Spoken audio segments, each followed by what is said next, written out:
Richard Owen had everything a man could dream of: wealth that built empires, cars that only few in the world owned, and a mansion so large that his footsteps echoed like he was the only soul left on earth, which, in truth, emotionally he was. His wife, Isabella, the heart of their home, had passed away 2 years earlier, leaving behind not only her widowed husband but also their 2 sons, Liam and Lucas, identical twins with identical mischief, chaos, and pain. They were only 5, too young to understand death, but old enough to feel the burning absence of the woman who tucked them in, baked cookies with them, and kissed their scraped knees. They lashed out at the world because they couldn't express what hurt inside them. No nanny lasted more than a week in the Owen mansion. Some left in tears, some quit without a word, some ran to the gate still being chased by flying toys and flower explosions. Richard watched nannies come and go like passing storms, and every failed attempt reminded him of how powerless he was even with all his money. At meetings he was a lion, feared and respected, but at home he was a man defeated by 2 children who only wanted their mother back. One stormy Monday morning, Richard returned home to shattered vases, forts made of expensive sofas, and paint smeared across the marble floor. The twins laughed like wild sparks as another frightened nanny ran out the front door with her hair full of peanut butter. Richard sank into his chair, head heavy in his hands, whispering, "I can't keep doing this."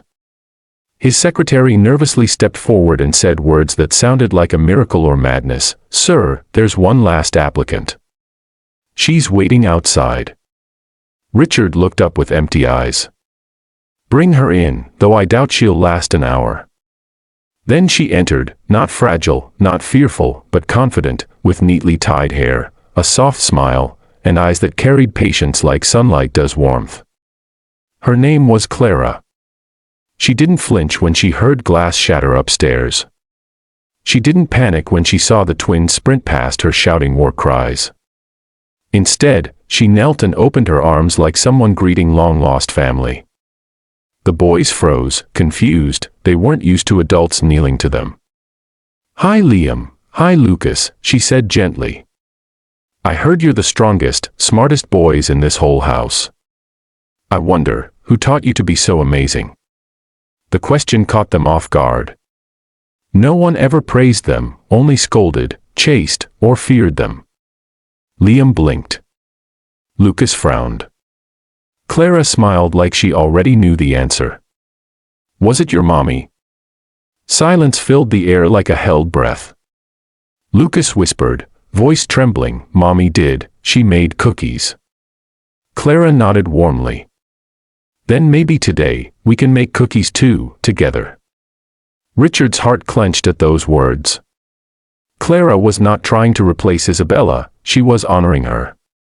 The twins looked at each other, hesitant but curious, and for the first time in months, they held someone's hand willingly. Clara led them to the kitchen and soon flour filled the air like soft snow. The boys laughed, not wild, but joyful. Clara didn't yell when they spilled milk, she guided.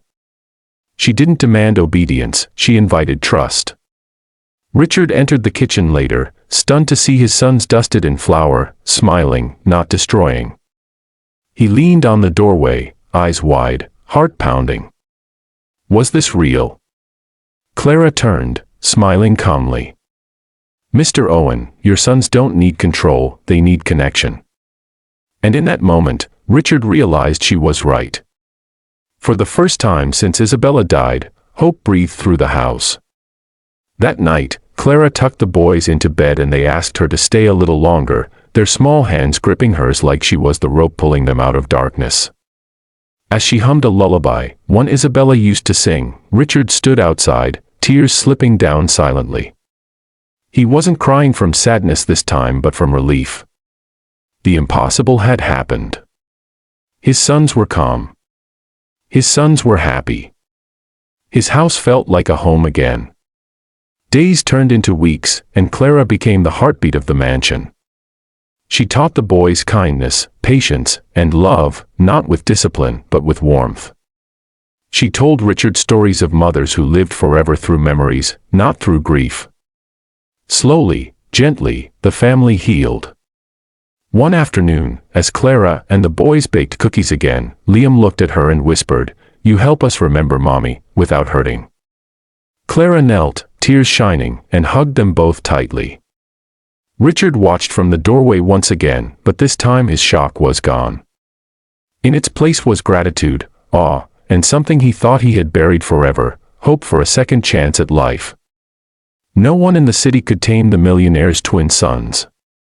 No one, until Clara walked into their lives like sunlight after a storm.